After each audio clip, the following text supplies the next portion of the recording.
I suffered from panic attacks for decades, and my therapist lied to me for years about them. J is the reason I went from 6 panic attacks a day to none in a year. Today, we're going to expose your therapist's lies about anxiety too. And okay, maybe your therapist isn't a liar. Maybe they're okay. But I bet they've got at least one of these wrong. And one of them they may not even know is a lie. So watch to the end to see which one your therapist is lying to you about. Lie number 1, anxiety medication will help your anxiety go away. Bullshit. Anxiety medication are in a class called benzodiazepines.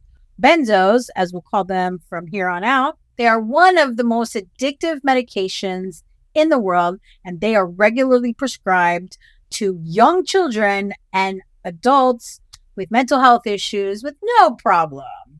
Now, before I ask my question, I just want to be clear. I am aware that therapists can't write prescriptions.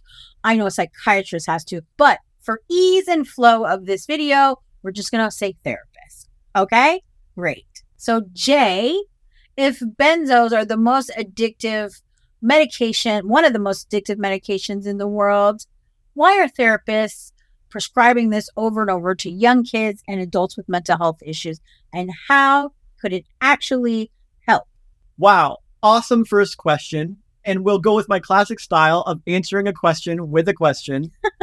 And this is kind of a two-parter. First, what's the difference between a cure and a crutch? Well, a cure makes it go away forever. And a crutch is something that you lean on for an extended period of time. You're supposed to use a crutch temporarily, but some people use them forever. Yeah. And what happens to those people who use a crutch forever? Do they get stronger and healthier and move towards a cure? Or do they have their muscles atrophy and forget how to use them and get much further from a cure? Yeah, they tend to get further from the cure when they use the crutch for long term. Okay, great. So would you say that benzos are closer to a crutch or closer to a cure? Oh, they're definitely a crutch. Yeah, I agree. And I imagine most other people do as well. If they were a cure, anxiety would be pretty much gone since they're prescribed everywhere. Right.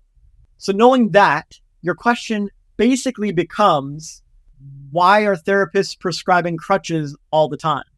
Yeah, that would be the modified version of my question, yes. Well, why would they do that? Why would therapists start prescribing crutches everywhere so that we end up with a society of anxious people living on crutches and never getting cured and actually getting further from a cure because they become reliant and addicted to the crutches? Why would therapists do this? Is it because they're genius healers in the zone prescribing the best shit to get people healthy? Or is it because they're brainwashed automatons repeating what Big Pharma has told them to for decades? That one. They love Big Pharma. That's where their paychecks come from. Yes. Prescribe benzos, get paid. Go against benzos, stand out, go against the grain. If you go to a therapist with the intent of getting benzos, and a lot of people with anxiety do that because we're also fed the lie that these medications will help. And so we go to our therapist and beg them for it, and they readily give it to us. But if they don't, then we'll go see another therapist who will. Exactly. Yes. And this has gone on since the dawn of time. There's always a ruling class or a ruling elite, and then their minions who are the experts and the authorities. So there's the head honcho, and then his priests, and then there's the people, and the people go and listen to the priests. And if the priests are told, give out this drug or perform this ritual, then all the people buy into it immediately. Well, the priest said we have to do this ritual. So it's just a whole chain of people not thinking for themselves, never challenging the status quo. And then you end up with chronic perpetuated problems in society. And there's a book called Pharma, Greed, Lies, and the Poisoning of America. I forget who it's by. Gerard Posner. And it's basically a deep history of the pharmaceutical industry from its inceptions to now.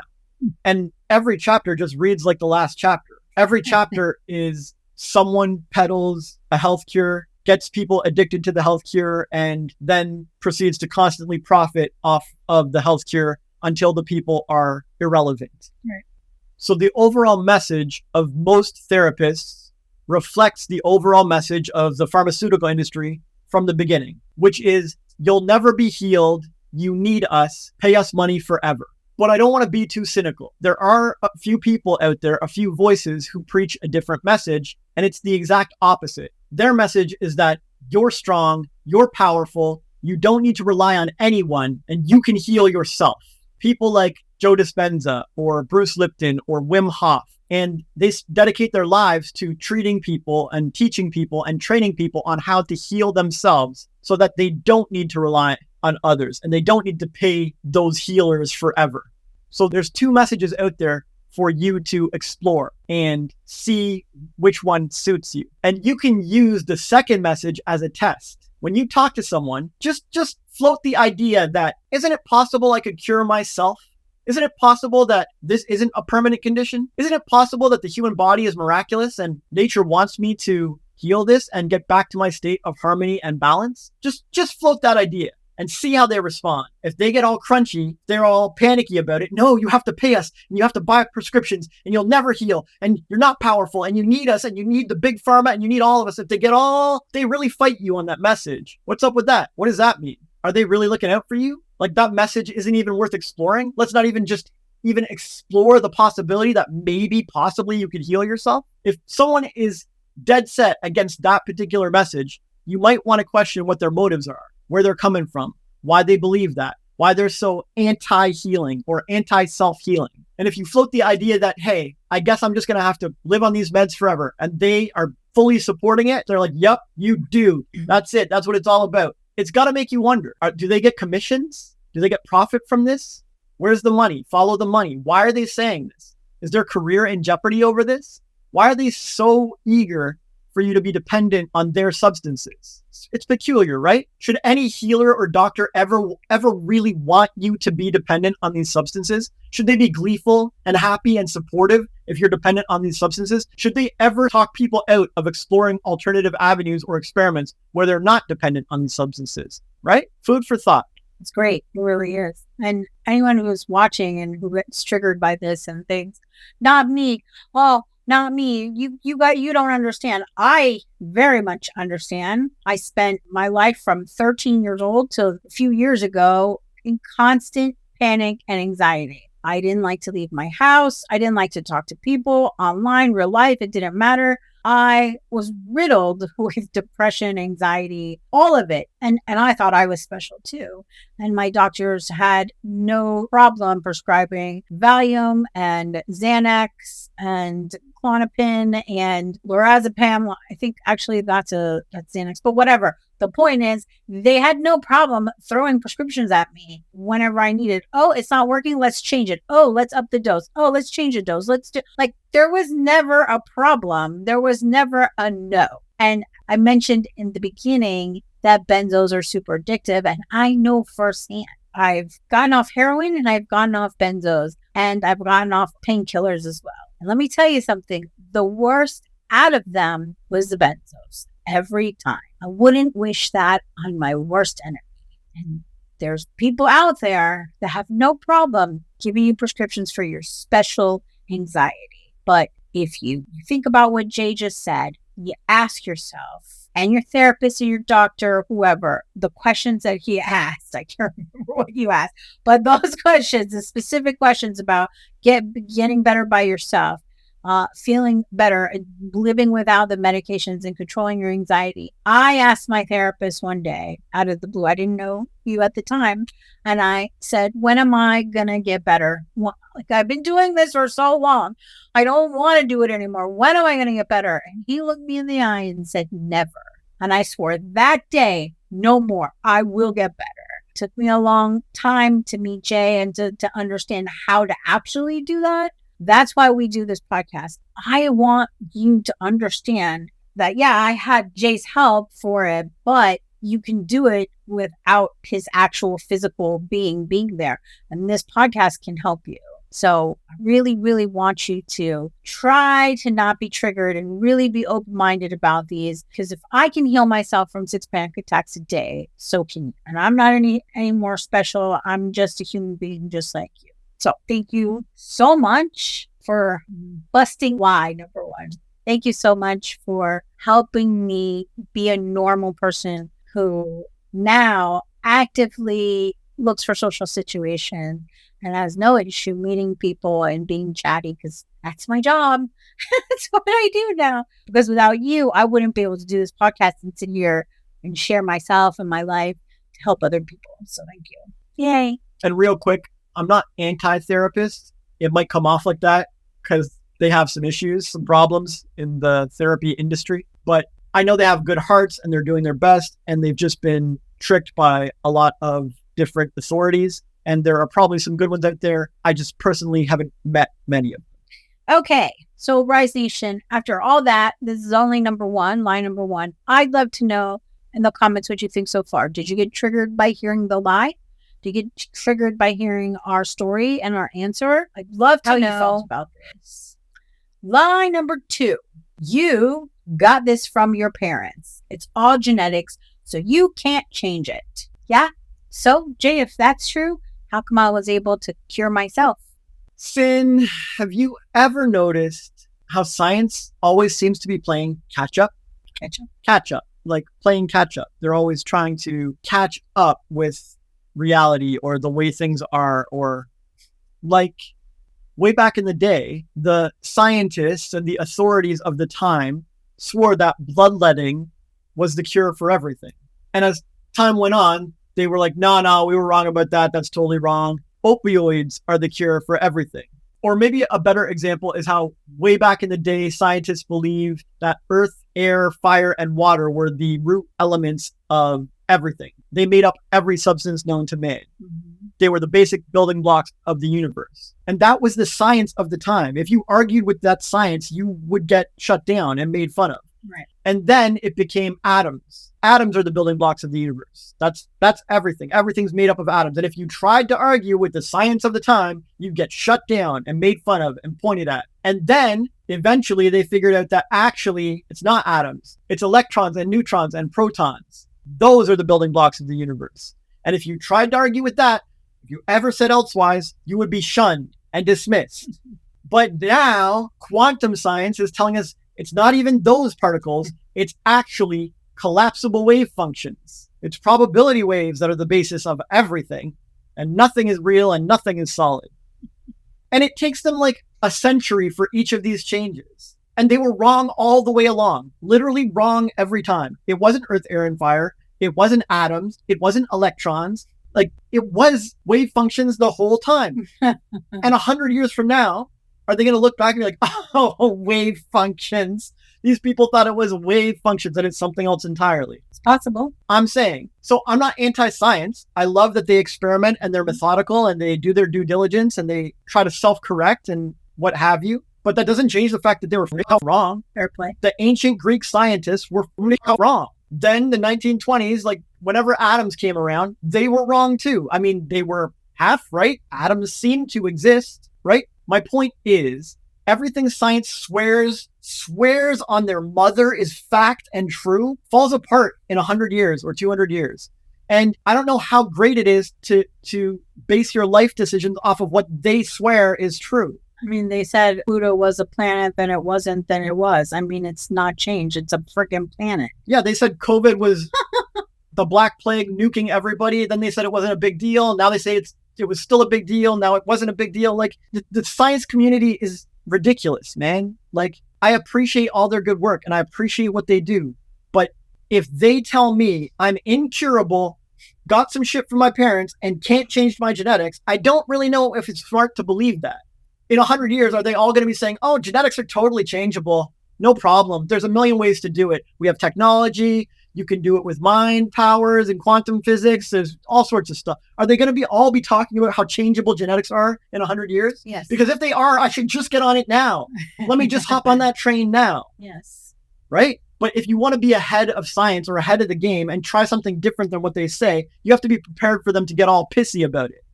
Yeah. When Joe Dispenza or Bruce Lipton or Wim Hof suggests that people can heal themselves, they have to be ready for a whole bunch of scientists whose career rely on prescribing drugs to get mad about it.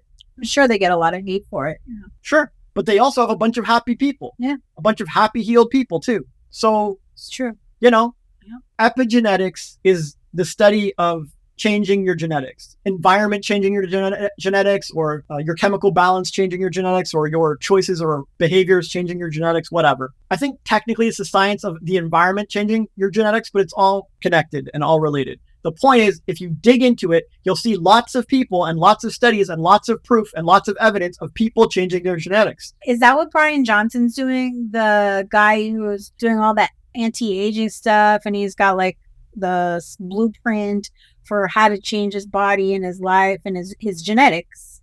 I don't know too much about that guy. I think you sent me one video of him once, and I barely remember it, but it wouldn't surprise me.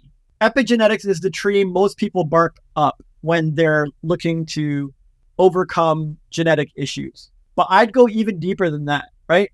I'd just get in tune with yourself and your soul and your heart and your intuition. And what is it telling you?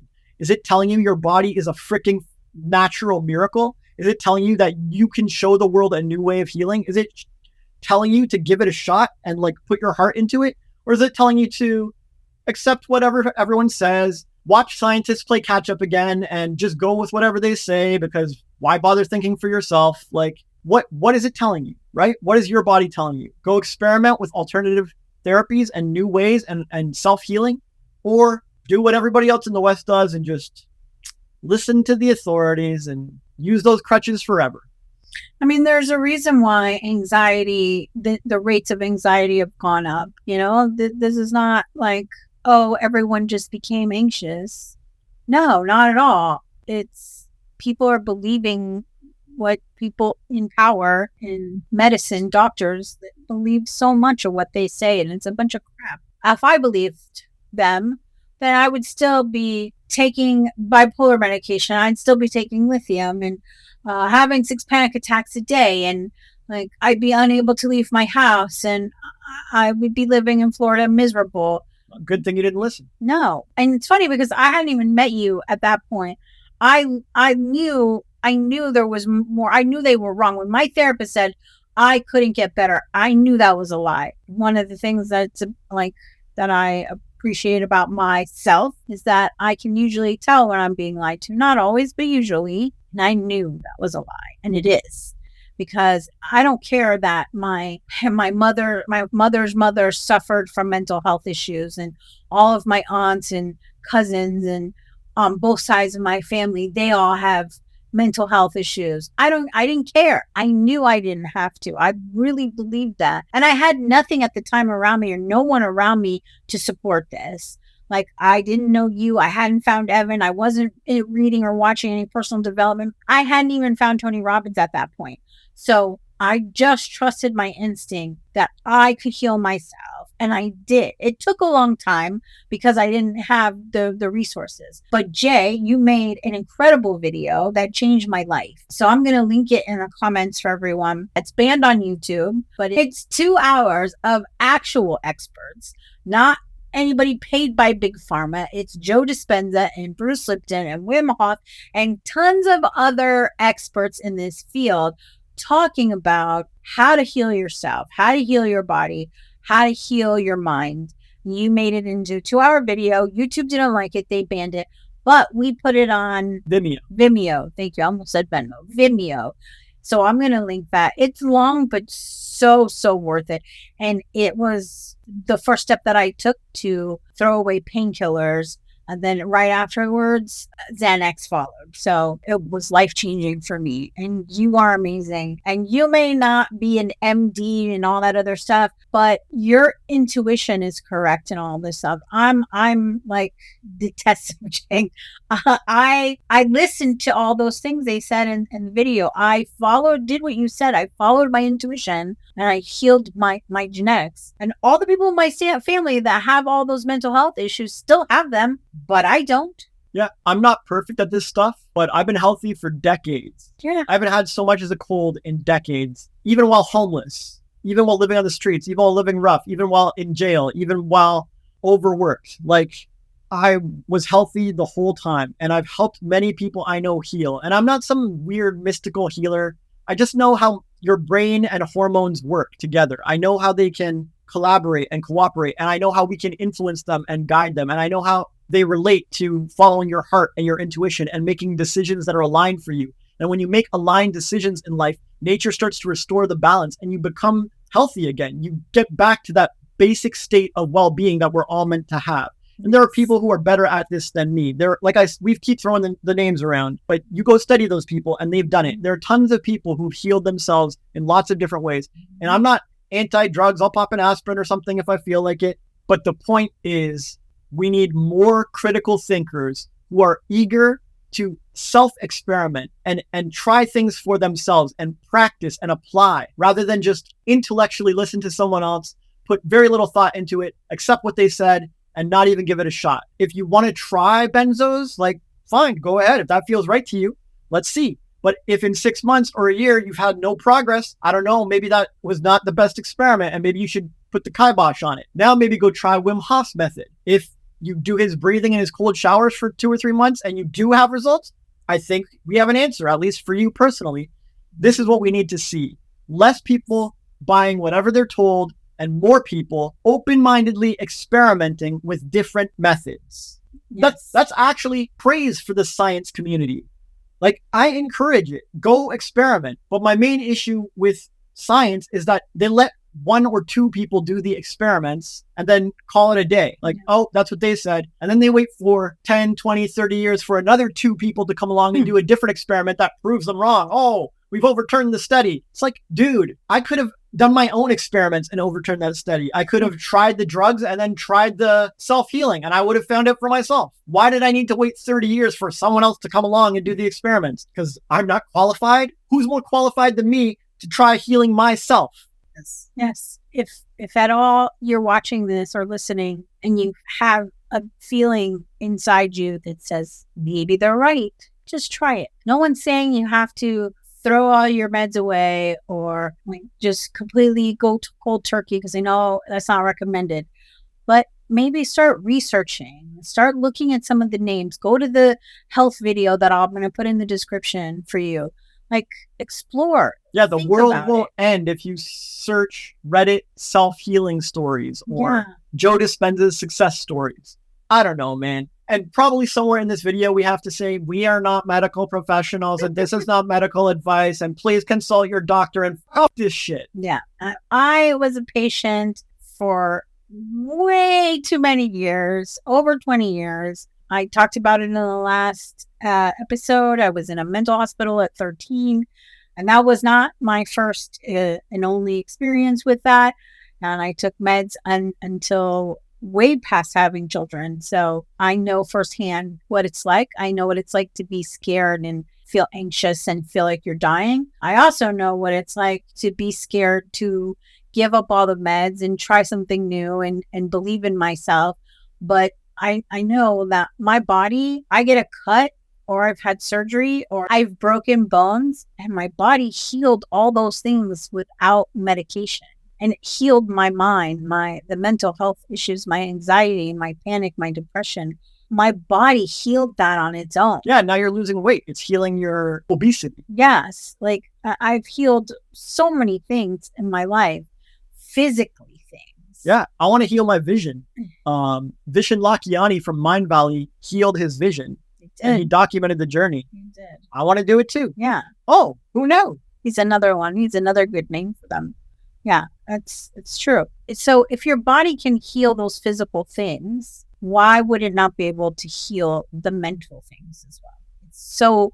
It's a very simple thing to do. It may not be easy, but it's doable. And I know and believe in you that you can do it. So, yay. So, Rise Nation, after every lie, I want to know what you think. What do you think about this? Leave it in the comments. Do you believe that your genetics are forevermore and that's that and no change? Or do you believe that you can change your genetics? Because I do. I know I can. I know you can too. So, lie number 3.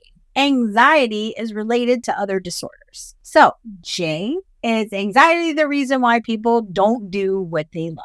I've been using Nick Vujicic a lot in my examples lately because it works. The dude's an amazing example. Yes. Yeah. If we talk to Nick Vujicic, he could say, I was born without limbs. It causes me anxiety. My limblessness is why I can't have a girlfriend or a career or hygiene or whatever. He could say that, but he doesn't. He just figures out solutions and built himself a great life.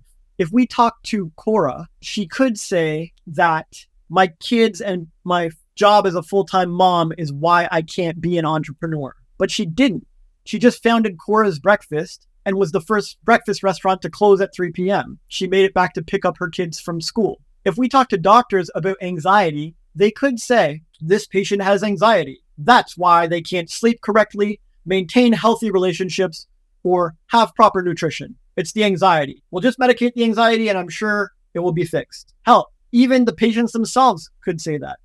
They could say it's my anxiety. That's why I can't do X, Y, and Z. But should they though? Is it better to go Nick Vujicic's route or Cora's Breakfast route and just step up and succeed despite the condition, despite any excuses? Or is it better to go the doctor's route and like, oh, that's the reason why. Just blame your anxiety. That's an excuse. That's an easy out, right? Is it helpful? Does it serve us to take that approach? Does it serve us to point the finger at anxiety, connect every problem we have in life to that anxiety, put it all on the anxiety, and then sit back in our comfort zones and change nothing?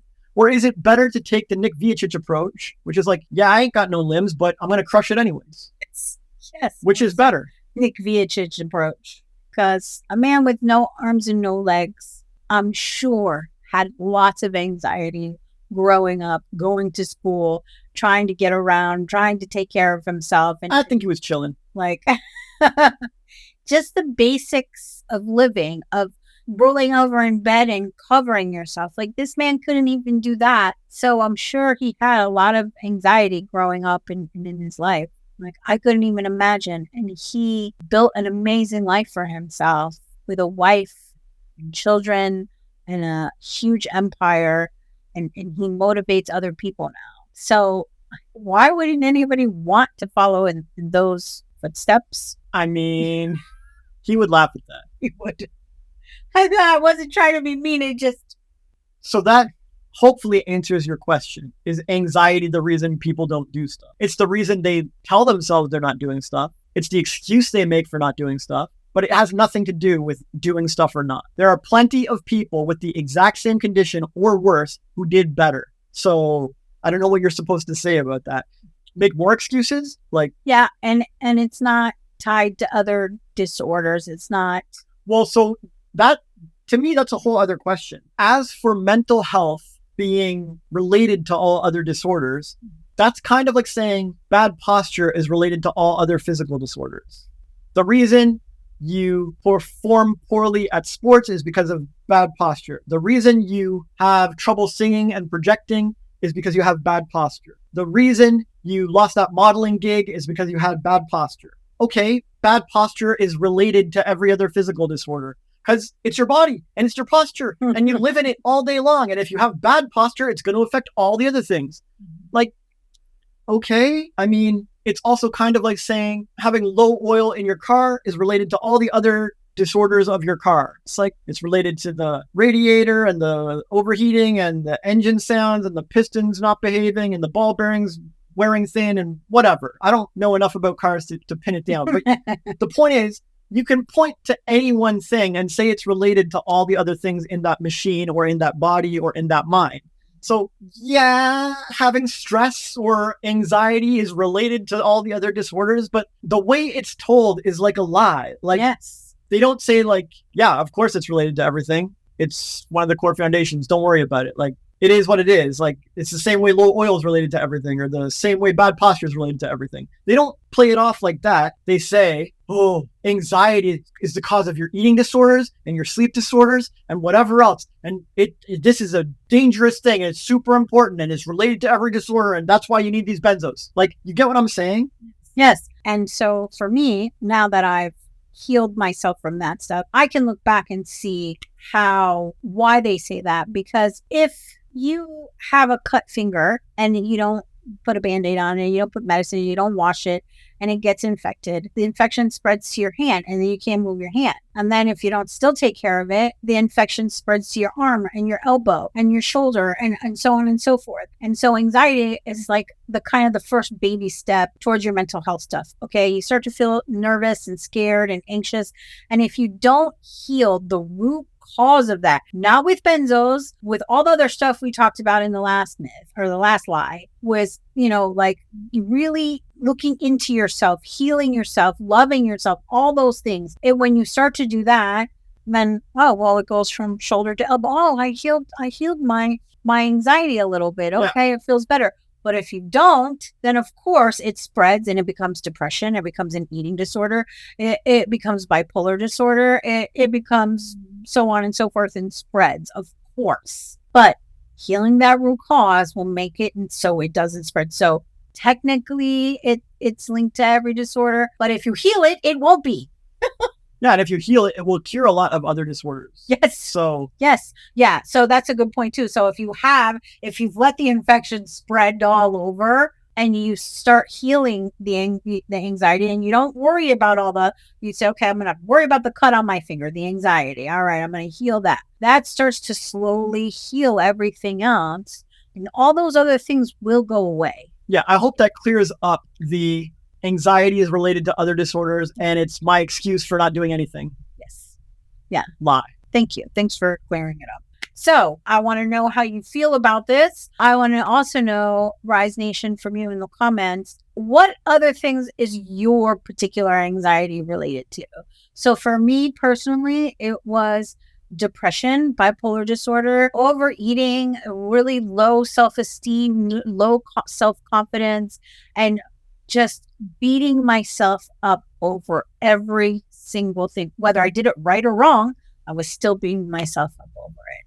So I'd love to hear from you what you've connected it to. And you may not know until now. You may hear this and be like, light bulb. And I'm like, oh my God, that's why, I'm super hard on myself or critical or judgmental or whatever.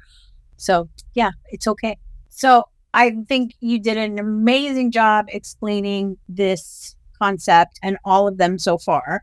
We got to lie number 3. And I just want to share also a little bit more with Rise Nation that if they want more of this juicy, wonderful goodness, we have a book. It's called Eyes Wide Open Volume 1, and it's the world's first self-help coffee table book. It's 27 pages with amazing, beautiful illustrations that Jay made himself. He wrote it, I edited it, and though it doesn't have particular items about mental health in it, it's still overall living, overall well-being, overall help in different other areas of your life. Oh yeah, it's got game changers about money, sex, death, you name it. Yeah.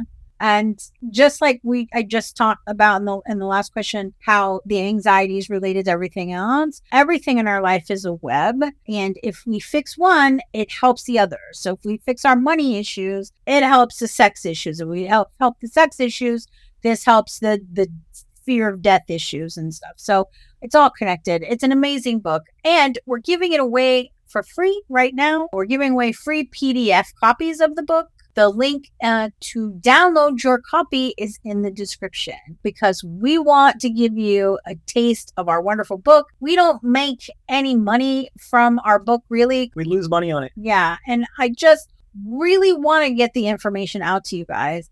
That is what really matters to me. So please enjoy the free copy. We love you.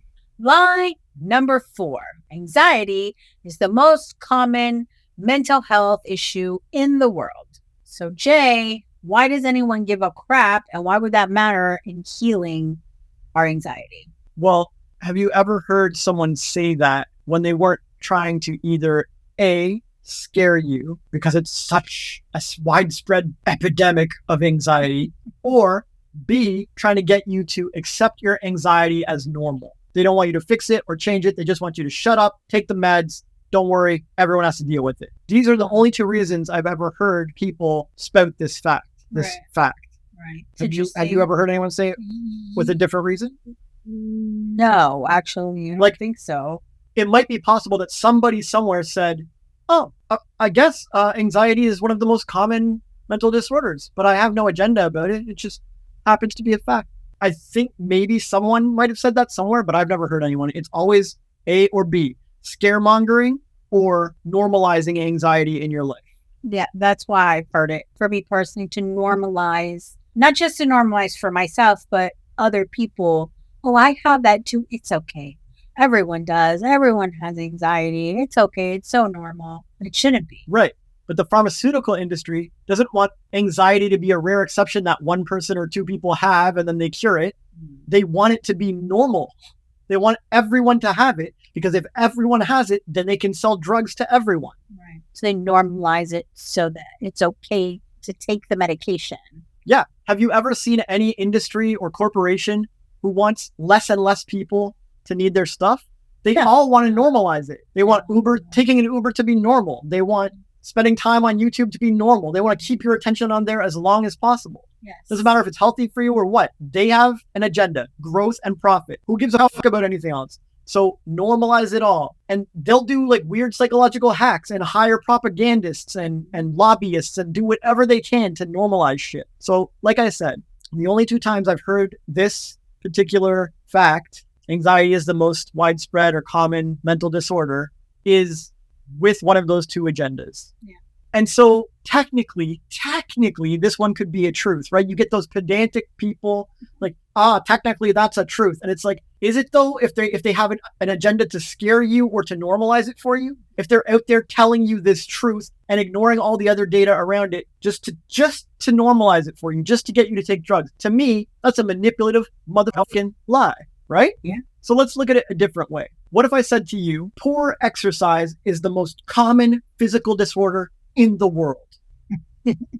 Well, then that would probably make me want to look at how I'm exercising and fix it and ask you how I can fix it. It might, but what if I had an agenda of normalizing this? And instead I said, poor exercise is super common. It's the most common disorder in the world. It's part of life. Everybody has it. Just have this creatine and you'll be fine. Take this whey protein and you're good. Yeah. Don't worry. Yeah, I got you. It's a big difference. It's a fact. It's a truth, but I clearly was lying to you about it. Yes. Like I was manipulating you and I had an agenda and I wasn't trying to give you the whole truth or the real truth or whatever. And why is poor exercise the most common disorder in the world? It's because every human has a physical body and every physical body needs exercise. And unless you're a warrior or a soldier or a construction worker or something, bodybuilder, you're running away from exercise. Most people run away from exercise. They have a physical body. That physical body 100% needs some mobility and some motion and some exercise. No one was born to be a little Lego man stuck to a Lego block. We're all meant to move. Right. And then everyone's avoiding it. Like they're all willfully, consciously, intentionally avoiding it. They're not even seeking to move their baby finger. Like they buy and purchase things like remote controls for the TV and stuff like this to not move. Anything they can do to not move. They don't want to walk outside. They want to go from their home to the garage, to the car, to the workplace garage, to the elevator, up to their cubicle. Like they do not want to exercise. Yeah. So, poor exercise is the most common disorder in the world. Like, yeah, because everyone has a body and everyone avoids exercise like the plague. So anxiety is the most common mental disorder. Yeah, because everyone has a brain or a mind and they all avoid critical thinking or managing their thoughts or selecting healthier, more positive, more uplifting thoughts. They don't even want to practice it. It's too hard. My brain just controls itself. I have no control over this. I guess I'm brainwashed, or my genetics are controlling what's up there. I don't have any free will. Like they avoid mental exercise and mental work and mental effort. Just like people avoid physical exercise, physical work, and physical effort. So yeah, it's the most common disorder. Great. The sky is blue. Like more people should exercise. It just blows my mind that people take this facile, brain dead fact and use it to manipulate people and further their personal agenda. This is like one of the most insidious lies around, as far as I'm concerned. When you try to normalize something that should never be normalized, nature never wanted you to normalize it. And people were born to move about the earth. They were born to exercise. Even burn victims and war vets who are bedridden in hospitals find rehab exercises and therapy exercises and find some way to get their life back together and like do the exercises. Like if these kinds of people with these disadvantages or conditions or whatever you call it can somehow find a way to get their shit together and exercise, why can't normal, able-bodied, everyday people do this? Like, what? You're meant to exercise. And similarly, you're meant to exercise your mind and choose more positive thoughts and be self-loving and be loving to yourself and say positive things to yourself and catch yourself when you're thinking negative and change it a little bit. Go pet a cat. Go look at a lake. Go load up a picture of nature on your screen or something. Like, just manage your mood a little bit, right? Most people put zero effort into managing their mood or controlling their thoughts. And so anxiety is the direct result of that, and you 100% deserve it. And the only reason it's common at all is because people choose to do this stuff. Agreed. Super weird life choices as far as I'm concerned. Yes. And if I were their parents, I would have never encouraged this. I wouldn't encourage them to be lazy or to look for the least effort route or to wallow in negativity or to sit around and lay around all day and be sedentary. I would teach them to exercise and how important it is. And I would teach them to manage their moods and control their thoughts and to think better things when something goes wrong in life. I would teach them to find the silver lining. This is an exercise. It is a practice, and it should have been taught to everyone. And if you haven't been taught it till now, there's never too late to start. Like, whatever you do, don't buy into the freaking lie that this is common and it should be common and it should be normal and it's the most common thing and there's nothing we can do about it and we should all just live on benzos. Yeah.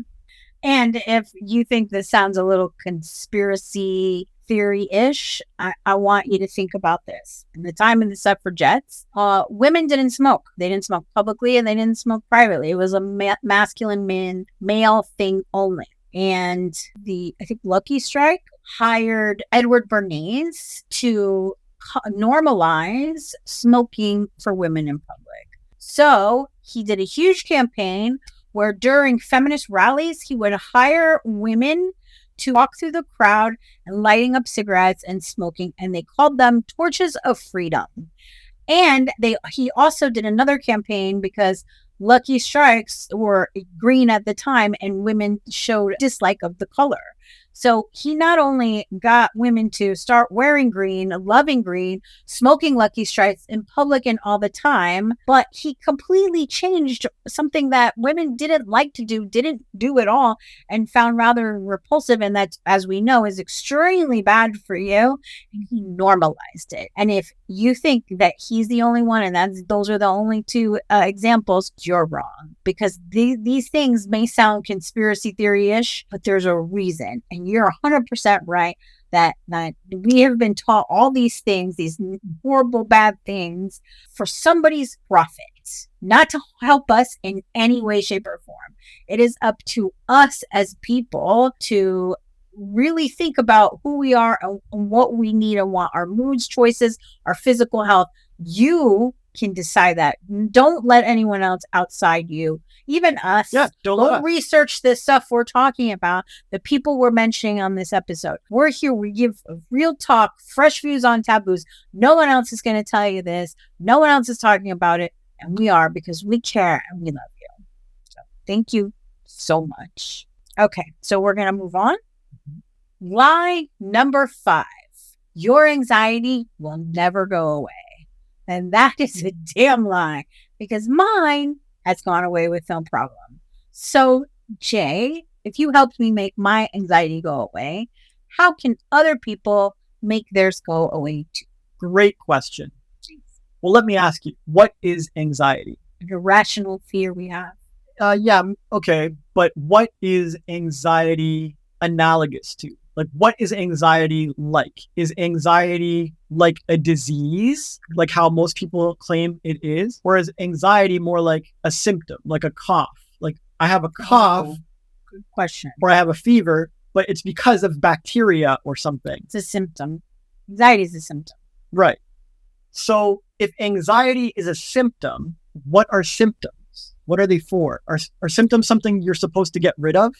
Well, a regular doctor will treat the symptom. They rarely go deeper and find out why you have that symptom. So, and then the symptom just comes back. And then it comes back. It always comes back. Yes, because if you don't treat the root cause, yes.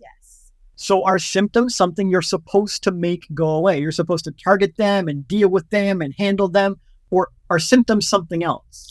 They're to let you know there's something deeper. Exactly. Symptoms are an indicator.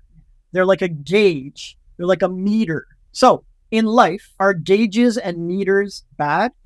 Do we prefer to have gauges and meters, or do we prefer them to go away? No, I want to have a gauge and a meter so I know what's up. Yeah. On your oven, do you like to have gauges and meters? Yes. Right.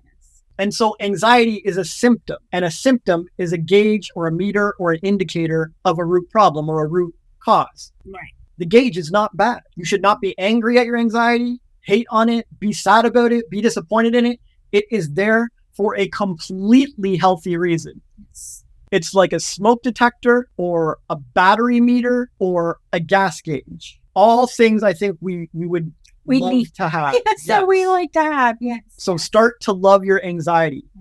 And the thing about meters or symptoms or gauges is that they can get to a state that is uncomfortable for us. It's uncomfortable when the gas gauge gets low. It's uncomfortable when the smoke detector's beeping nonstop. It's uncomfortable when your battery meter is flashing red.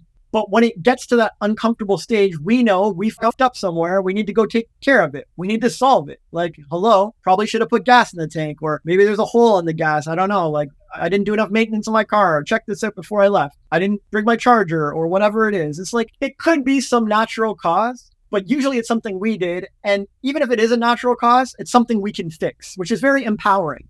Mm-hmm. Yeah. Okay. All good. Obviously, this is effed up. Let's go fix it. Same goes for anxiety. Your anxiety is a gauge. And when you're in proper balance and everything's healthy and you're living well, the meter is full. It's at F and it's nice. It's good. No one cares about anxiety when it's at this stage because it's not bothering anybody. It's gone. It's not uncomfortable. It's only when that tank gets to empty, to E, that it starts getting really uncomfortable. Yes. And now, anxiety, this is terrible. I hate this thing or whatever. It's like, don't get mad at the gauge, bro. Yeah. You have been making shitty decisions for a long time for it to get this low. Yeah, you passed 15 gas stations and you knew you had to fill it up and you ignored it anyway. Exactly. So, yeah. You've been letting people cross your boundaries for too long. You've been putting junk in your body for too long. You've been refusing to exercise for too long. There's a direct link between happiness and exercise. You've been failing to manage your mood. You've been ignoring your feelings and your emotions and your heart. You've been giving into family and society and work obligations when you really want to do something else. Well, you're going to get anxious if you keep that shit up. You weren't put on earth to go be a puppet for everyone's freaking obligations. You weren't here to bow to every pressure from everyone. You were here to stand on your own and be a human being and be authentic and do your shit and do what you love, regardless of the consequences. And if you don't have that guts and you don't have that courage and you're not going to be yourself, anxiety is going to show up. And it's going to have that tank on empty. The longer you go on, the emptier that tank gets and the more uncomfortable your anxiety gets. And that's how it should be, because anxiety is a symptom and a symptom is a gauge, and gauges are helpful. And I want everyone on the planet to feel anxiety if they go against their life that much, if they go against their heart and intuition that much, if they ignore all the healthy parts of life, like moving their body or eating something that really truly energizes them, or setting a boundary, or doing what they want instead of an obligation. Like, come on. If you're going to live ignoring all of this juicy parts of life, the best parts of life of being an authentic person, I want you to have anxiety. It needs to be a wake-up call. Nature put it in you for a reason. You don't think I felt anxious in my homeless years? No, you did. Years on the streets, years homeless, struggling to get out. You don't think I felt anxious when I got put in jail? You don't think I got anxious when I had my backpack, my personal belongings stolen from me? It's anxiety city. Of course. But you know what? I don't want to feel comfortable in those situations. I don't want to be like, yay, this is amazing. Yeah. It's like, dude, what are you doing? Get your shit together. Stop doing this. What are you deciding? Why are you making these choices? Why are you thinking such terrible things? Instead of thinking, oh, I should give up on life, I'm depressed and suicidal. Like, that's going to lead to anxiety. That kind of thinking is not productive or positive or helpful or uplifting. It's not self-love and it's not loving. But that's what I was thinking at the time. So yes, I should feel anxious. But if instead I thought lots of celebrities have been homeless, many people have come out of homelessness. People can make that journey. Every human is valuable and I have value. And maybe I wasn't taught to bring my value to the world correctly. Maybe I don't really know what I'm doing or how to run a business. So maybe whatever, like I need to try something different or experiment. Or maybe I'm struggling too much and I need to just let go and be bored and embrace homelessness. But if I thought any of these positive things, the anxiety would lessen. Yeah. It would start to go away. I would start to feel better. I start to feel prouder of myself. I start to make peace with the situation. If you learn to let go and make peace with situations, then your anxiety meter will restore itself. You'll be back to balance, back to normal. If you resist and fight and struggle with every situation that life serves up or that you manage to wander into, then your anxiety tank is going to get all uncomfortable. Yeah, it's true. This makes total sense. This makes perfect sense. So you ask, how do we cure or get rid of our anxiety? Well, I would ask you, how do you solve a low battery meter? How do you solve a ringing smoke detector? How do you solve an empty gas gauge or fuel tank? Take care of it. Yeah, and you don't fix the gauge itself. No. You don't target it and try to feed it meds. No. Yeah, no. Paint a new face on it, mask it, hide it, bury it.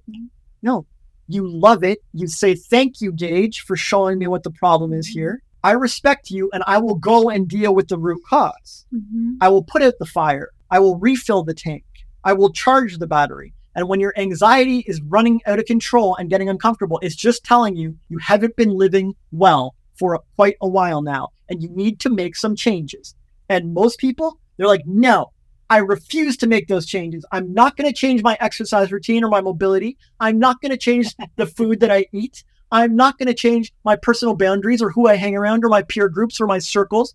I'm not going to change the way I think. I want to watch the news and be miserable. And I'm not going to change my mood management. I'm going to dwell in my shitty feelings. It's like you would never do that with any of the other gauges.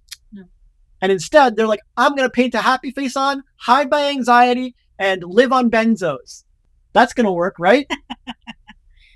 I did that for a long time, and it does not work at all. And no hate. I've done it too. Like, not to your degree or extent, but I know what it's like to not address the root cause of things. Yeah. But it's really simple. It might not be easy. It might take some commitment and some discipline and some practice and some focus, and you might have to apply yourself and really make some changes in your life.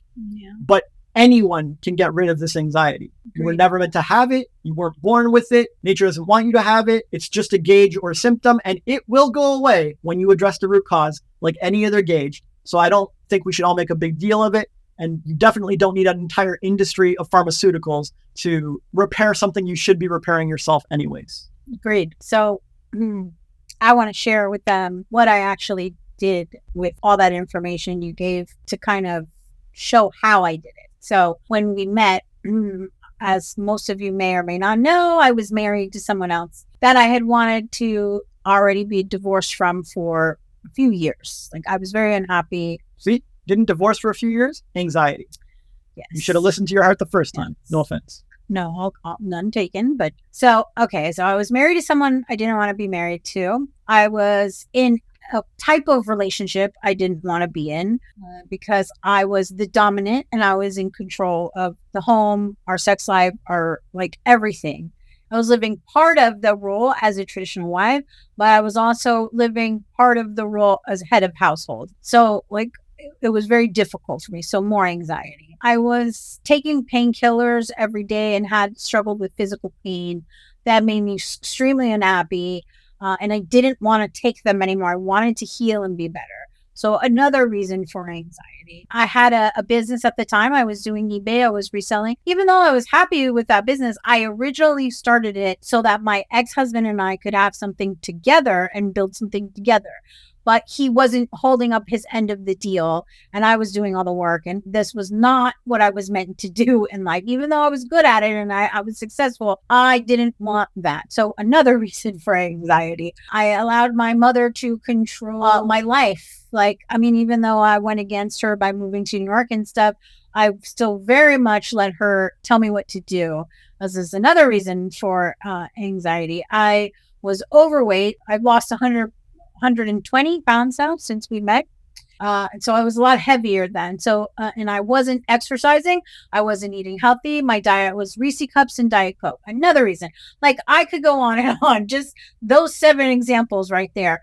Is it any wonder that I had serious issues with anxiety? No, of course not. So living like crap, man. Yeah. And so I started with getting a gym membership and going to the gym. I started doing yoga. I started meditating. And that was another thing. I was very unhappy with my spiritual life at the time too. So doing meditation and learning more about the spiritual side of my life and myself and what I wanted, being honest with you and with my ex and telling him I wanted a divorce and admitting that I'm a submissive, admitting that I'm a traditional wife and I wanted the full spectrum of what that meant, not head of household and that I wanted to give that up. So like all of these things, as soon as I started, You change your diet? I transformed my diet. I only eat sourdough, eat flaxseed, smoothies, all that stuff. So, and I got super healthy. It's like every single one of them took that meter of my anxiety a little bit higher and a little bit higher to away from the anxiety. To the point where I started with 6 panic attacks a day. As soon as I started working out and reading a lot about spirituality and personal development and talking to you, that went up higher. And like every single change I made in my life, it brought me further and further away. And then it was, 3 panic attacks, and it was 2 panic attacks, then it was none. And then I spent, it was like the first year, and then I went to nothing. Yeah. No panic attacks. All because I incorporated all those things you just shared on camera into my real life. Yeah, because my life every day.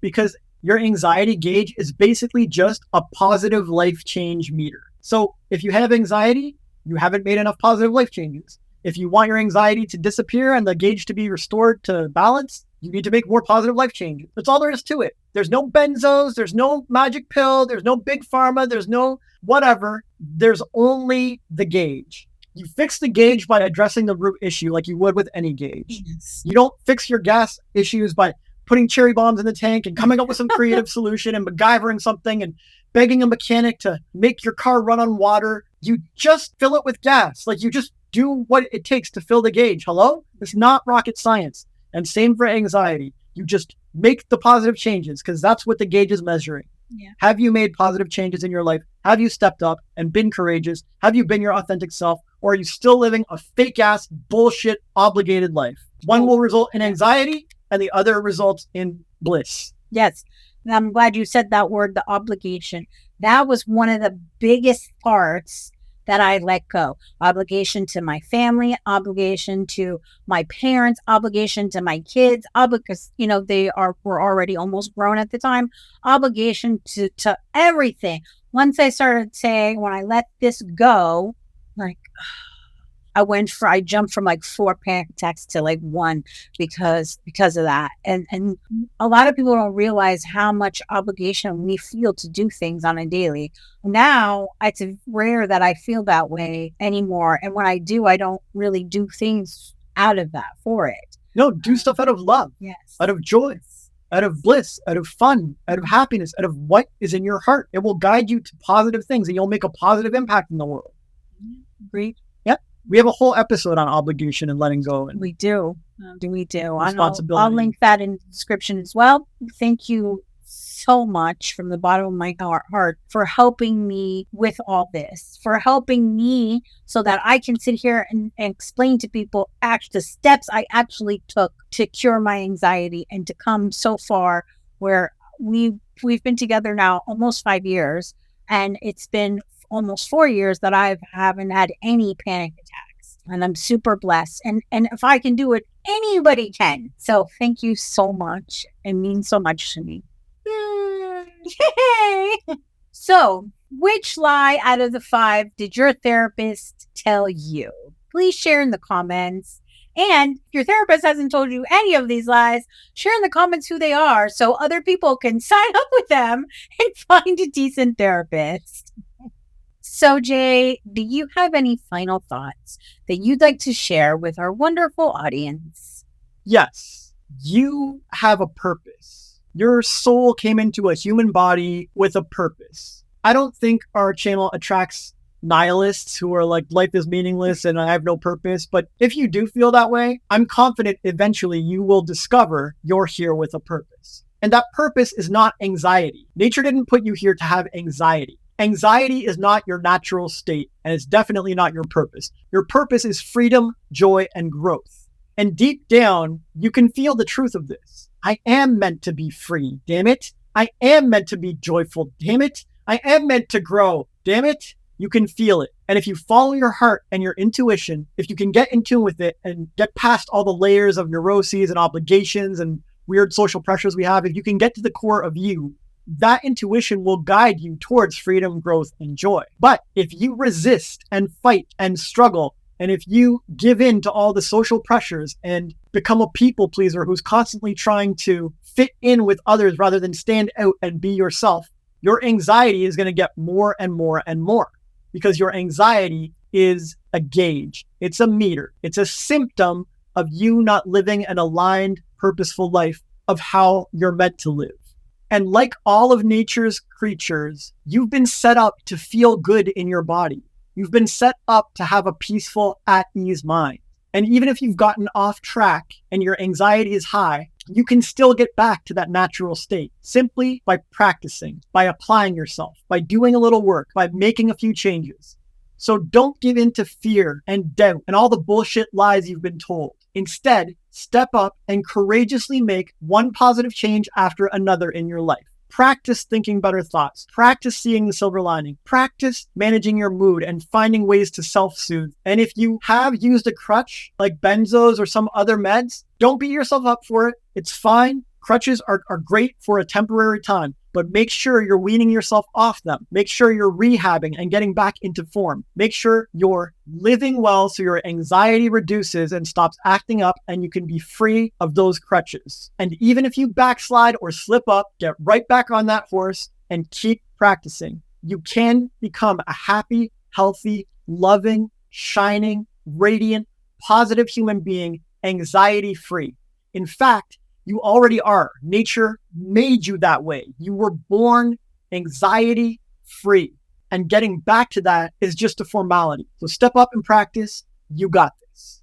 And that's why we call our book and this podcast Eyes Wide Open. And today we blamed your therapist. But that's okay because we have a video all about blame right here. And blame is a secret anxiety creator. So definitely check that one out. Keep rising.